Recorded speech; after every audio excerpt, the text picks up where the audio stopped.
We're the 24th of October. It's 6 a.m. here in France.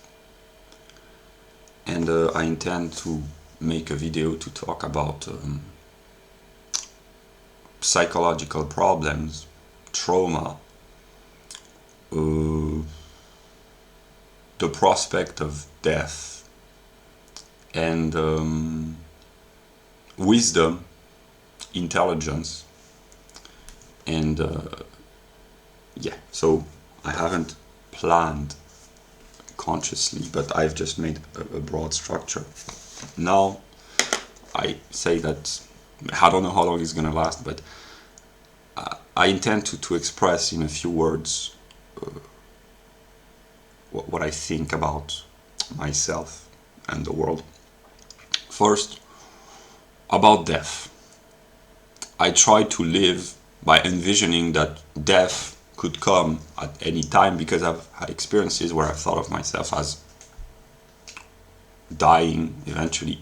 I do not have the intention of killing myself, but just that death is part of the experience of life. There are people dying every day, but so I don't know how long I will live, maybe a few days, a few weeks, maybe I'll still be there in a few months. So I don't know, but that's the first thing. But I have experienced moments where I thought, okay, I might die very soon, I have to enter an apocalyptic mood. I try to overcome this, and I do not think about death constantly, but it might happen soon, so I try to make peace with the idea. Then I know that I become smarter every waking hour and every sleeping hour as well, because I've just had a good night's sleep. I have slept for many hours. I think at least 8 or 9 hours of sleep. And when I do, I'm in a good mood, I am balanced, chemically balanced. I know about neurobiology, etc. And that's why I might be in a good mood. And I become smarter during the night, either because I can rest and it balances my chemistry in the brain, or because I have dreams or nightmares which make me reflect upon my experience. But I know that I keep getting smarter and smarter. Therefore, if you stumble upon this video, and if you look some of my older videos, I put the links of my various channels. You might wonder, but what's wrong with him? He keeps contradicting himself, he has various tendencies, he's not coherent, etc., etc. But precisely, I become smarter and smarter, which retrospectively makes me see flaws, errors, etc. in my intellectual development. Then I think that I might suffer from an excess of intelligence, and one of my goals until the end is to try to convert my excess of intelligence into wisdom. Eventually, that's the purpose of philosophy. And when I have to talk with ordinary people, when I am asked, what do? I say, I'm a philosopher, which is kind of true, and a theologian. But in my view, philosophy and religion are kind of identical in a way. So I will try to convert my excess of intelligence into wisdom, because I've had the tendency to convert my intelligence into an attempt to assert myself by trash talking others, mostly the Anglo-Saxons when I speak in English, and the French when I speak in French, for different reasons. Because I accuse the Anglo-Saxons of being narrow-minded with their statistical data, empiricism, etc., etc., and the French of being stupid because the lack of progress of science and intellectual regression, etc. But I know, I'm smart enough to know that what I accuse on others is a part of myself that I do not accept, etc., etc. So yeah, I've had this tendency to convert my excess of intelligence into negative, in a sense of competitive exteriorization, because I'm intelligent enough to understand this, because it enables me to have a sense of self-worth, because I suffer, that's one of the purposes of the video, I suffer from a lack of sense of self-worth, of self-love, of value, of achievement, and one of the qualities that I have found about myself is that I am intelligent. So I assert I try to give myself a sense of self-worth by accusing others of being dumb, because I know that if I can compete intellectually with others in a peaceful way, or not peaceful, I don't know, but if I can compete intellectually with others, I might assert myself. So it gives myself a sense of self-worth by oppressing, antagonizing, or even oppressing, depending on the level of the other that I trash talk or antagonize. It's a way of asserting myself. But I'm intelligent enough to understand that if I need to do this, it's because I doubt myself. People who are balanced, wise, in a good sense, they don't need to go out and antagonize everyone. It's because I suffer from serious problems. So I'm intelligent enough to understand this, but not always at the proper time and stuff. I suffer from multiple personalities. I haven't read many books about psychology or psychiatry or psychoanalysis, but I've studied speculative logic, and I understand that, and because of my personal experience, that I really suffer from multiple personalities. I will not illustrate, but those who have watched or will watch my videos, as long as I make videos, will notice that I have, depending on the kind of video, I have really different personalities. Also, well, I have identified with the whole of reality, and I still do, 4 years ago, that which I call God. And I know I can say the truth calmly, because it's true, that I know that everyone else is innocent. Because everyone, really. That's the good news. That's why I'm a Christian. There are reasons why I'm a Christian and reasons why I'm not a Christian. But the reason why I'm not a Christian strengthens my belief that I'm a Christian, because it's the religion of negation, like paganism, so yeah. But I know myself to be evil, the root of all evil, and the formal, there are many reasons, psychological, anthropological, empirical, religious, philosophical, etc. But a formal reason is simply that if everyone is innocent, and everyone else is innocent, and I hurt people, and to hurt innocence is the definition of evil. So, yeah.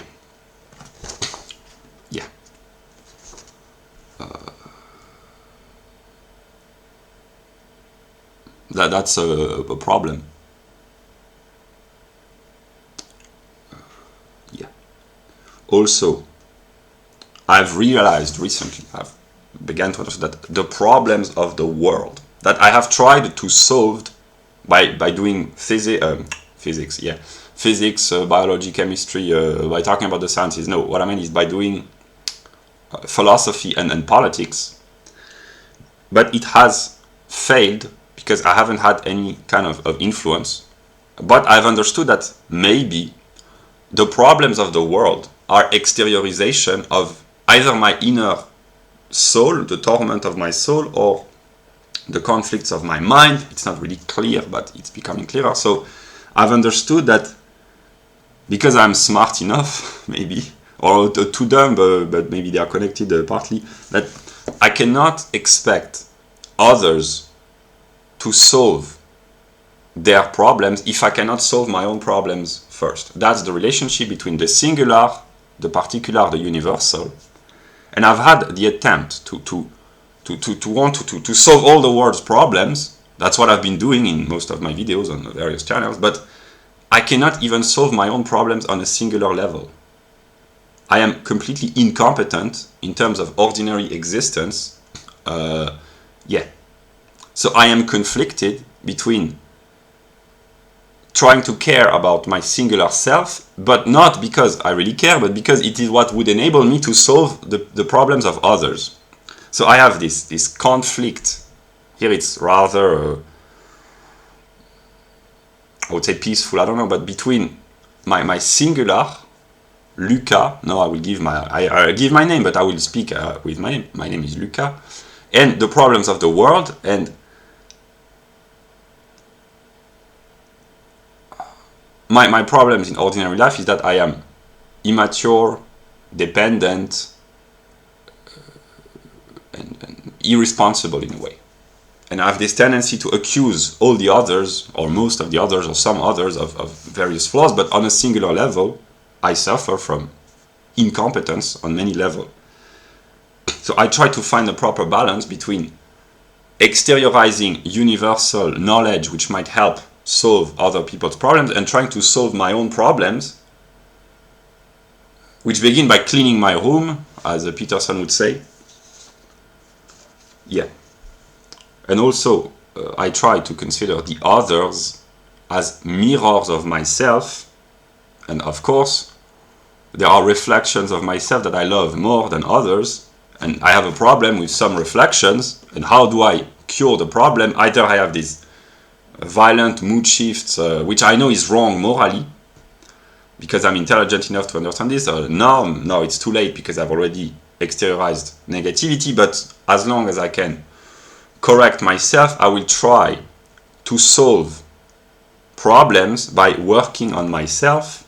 And I know that I will be tormented one way or another as long as I haven't solved my own inner problems. So I've understood a long time ago that whatever I accuse others of doing or not doing is actually self-accusation, because it will come back at me like a boomerang or like karma. And one of the problems, let's talk about karma, is that people, when they talk about karma, I've had a tendency to be disdainful in a sense of that's Eastern psychology, etc. But precisely because in the Western tradition, there is the same expression, but it's simply more scientific, more rigorous. Namely, it's the principle of action-reaction in Newtonian physics, but in German metaphysics as well. So now I have grown wise enough to understand that I will stop. I have had, it will come back at me maybe, but I will stop being disdainful against others for expressing themselves differently. It's simply that I will grant myself the right to think with my own categories, namely, I think about in terms of action-reaction, and I know that the negativity that I exteriorize in the world will come back at me. And I know also that if I exteriorize positive vibes or energies, it will come back at me as well. But I will not try to be a hypocrite, although maybe I partly am, but I will not say, oh, suddenly I'm all positive. No, but simply, as long as I can speak, I will just try to solve my own problems, because there is no one who can help me except myself, and I can only take help from others and reject help from others, and I can only self-help eventually. And part of my self-help consists in saying, okay, let's talk about Nietzsche and Kant. I've never read Nietzsche nor Kant thoroughly. I've just skipped through the books, but I've understood. There's a part of me who wants to be a good Kantian, because I suffer from moral bankruptcy. And that's why one way of redeeming myself, in my perspective, is to be a Kantian, namely to act out of principles. The problem is that to act in such a way means to disregard the consequences. So in a sense, it's noble and pure and aristocratic, but it can be very selfish, because I will assert my goodness against the wickedness of others. That's one way of being radically negative in the name of good. And it can be, here that's where Nietzsche can help enlighten Kant, that Nietzsche is an anti-moralist, but for the good sometimes. So for the good, because I've understood recently that this will to assert moral purity can be a way of hiding resentment. So the question that I ask myself is, why do I act the way I do, or do not act the way I do? And I've had this tendency to be moral in a Kantian term, of in religion that would be puritanical. I have a puritanical self sometimes where I really negate the pleasant aspect of sensuous experience, and I still do.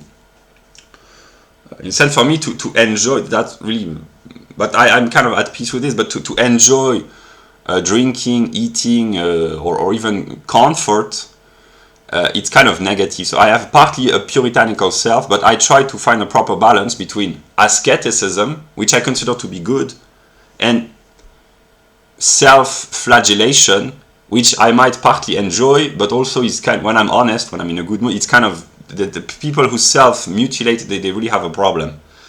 I've had this tendency morally, but it's really an expression here. That's where Nietzsche comes to the rescue. Maybe it's really an expression of a problem, really. So I try to find the proper balance between being self-negating in a sense of anti-hedonistic, but not to the point of enjoying. I mean, I do maybe, but what I was trying to explain is to find a proper balance between a rejection of hedonism and materialism in the ordinary sense, namely the material pleasure, and the other pole of the polarity would be taking pleasure in masochistic behavior, which I might partly do, but I try to find a proper balance, namely to be asceticism. Yeah. Thanks to Nietzsche. I know what he thinks about asceticism, but sometimes Nietzsche has to be contradicted. Yeah, like Hegel, maybe. Yeah, so that's what I wanted to say. That was the introduction. I wanted to make a 20 minutes long video, and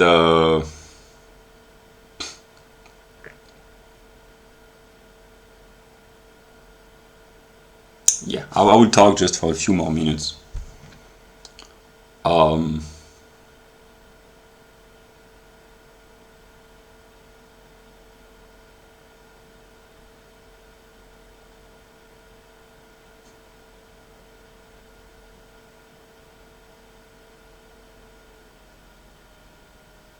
I will try to be Nietzschean in a good sense by asserting life,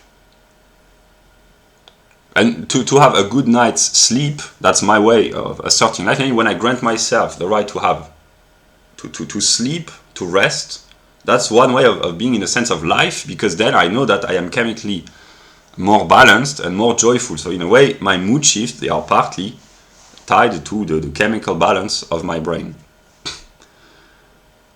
And so I have a conflicting tendency. Either I willingly refuse to sleep in order to work, because I need to assert myself. That's my Protestant work ethic. I try to assert my Protestant self by saying I'm a worker, I will sleep 4 hours per night and work all day. But when I do this, it's counterproductive, because I can be very productive, but it's counterproductive because then I am exhausted and I need to rest, and sometimes I fall asleep in my armchair or even in my videos. So yeah, but then when I have really a long rest during the night, then I am much more joyful, and then I can work more smoothly, and I'm more productive. But then the problem is that whenever I do this, then I'm in a more positive mood, which makes me maybe wiser. This is the kind of problems that I suffer from, the idea that my ideas might depend on the chemical balance of my brain from my Hegelian perspective. I used to find this embarrassing. It's just a question of chemical balance. It's not just that, but now I've learned to accept this, because precisely I will try to turn, as long as I can, my intelligence into wisdom. So now I accept that the fact that my brain is chemically balanced, which is due to the neurochemicals within my brain having stabilized themselves thanks to a good night's sleep, it has an influence upon my mood and my ideas. Yeah.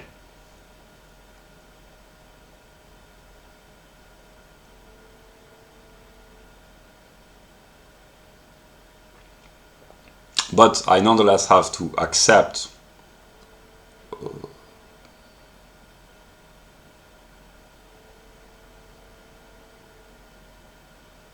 the sufferings inherent in existence, which are a result of my own negativity coming back at me at some moment eventually, maybe in the coming days, the coming weeks, at some moment.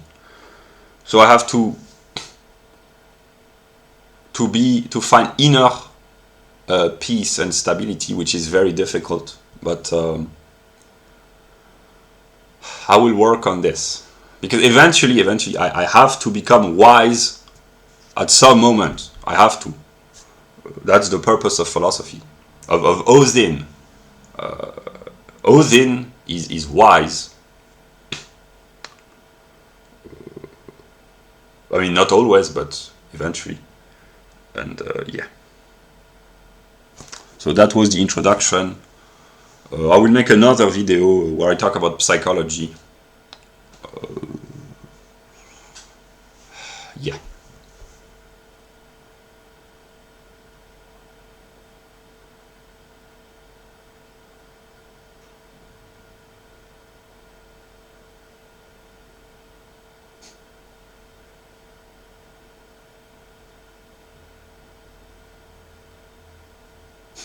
I will just make a comment. I've never studied psychology in a textbook or a few passages, but about my excess of intelligence is that I can understand in real time my own psychology, in a way.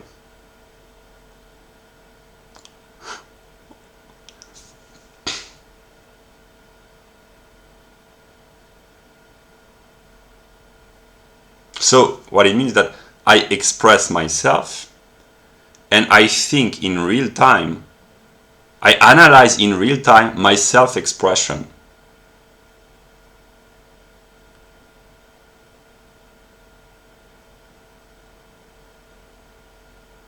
So I am very critical of myself, but critical here can be usually to be critical can mean being negative, but a critique, as Kant would say, let's bring Kant out of the magician's hat. To critique, it can be negative, but also it can be positive, genuinely, like a movie critique is someone who analyzes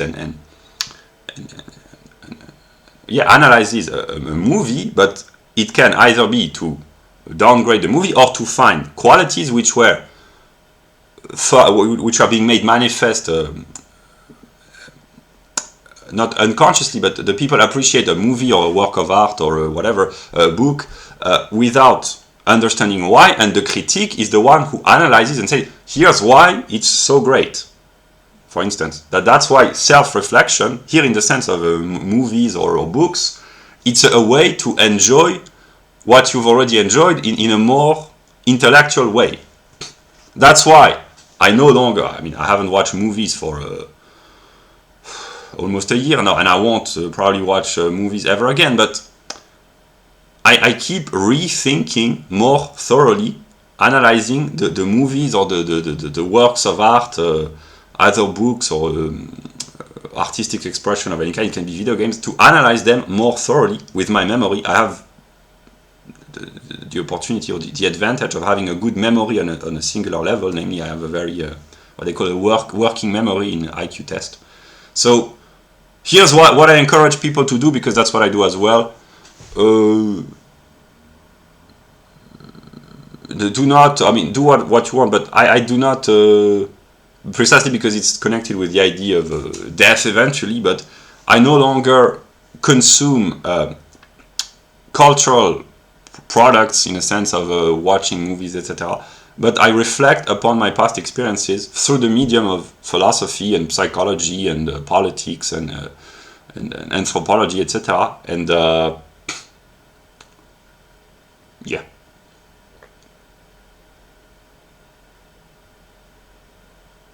because here I can make, I will not make the video too long, but there are people, I don't blame them, but they binge watch movies. Let's talk about movies, or video games, or books. That's one way of finding enjoyment.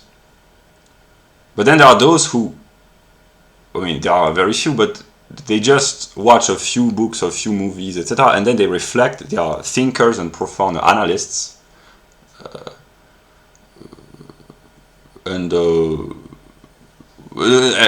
it's not a moral judgment, but simply the risk for those who binge watch movies or video games or books. I mean, you cannot binge watch a book, but binge read, as they call these books, is that they might miss the substantial value, maybe because they are. That's the same. Let's talk about romanticism. Not romanticism, but romantic relation. It's not romanticism precisely, but Don Juan in Don Juan in European tradition. The guy who sleeps with many women. Yeah. That's unity versus multiplicity. Infinite quantitative increase. That's negative. That's negative. Here I will introduce a little bit of logic. There is the negative quantitative mathematical infinite, namely, you always can add more and more, one more, and it always ad infinitum. You can always add a quantity. You can watch more movie, play another video game, date another woman,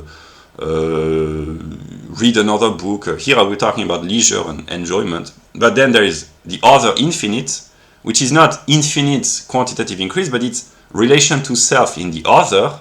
That would be self-reflection, and that would mean to read one book, but to analyze the book even better each time, to enjoy not one movie, but one franchise or one movie director or one type of movies, and to constantly reflect back, etc. And the same goes with video games, with women. Well, there is only one woman on a metaphysical level, which I call Stella. But yeah, and maybe there's only one man as well. I don't know, but if there's one woman and several men, she's in trouble.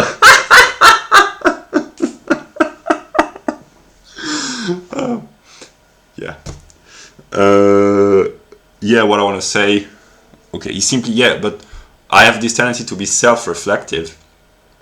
What I call critical, either for good or for bad, but here's Kant really helps. Namely, to be critical can be a preparatory work to do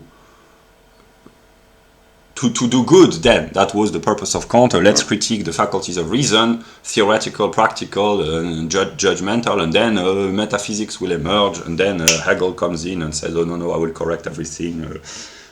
Yeah, yeah, that's yeah. So yeah. It was a morning talk. Now I will make another video about psychology, and then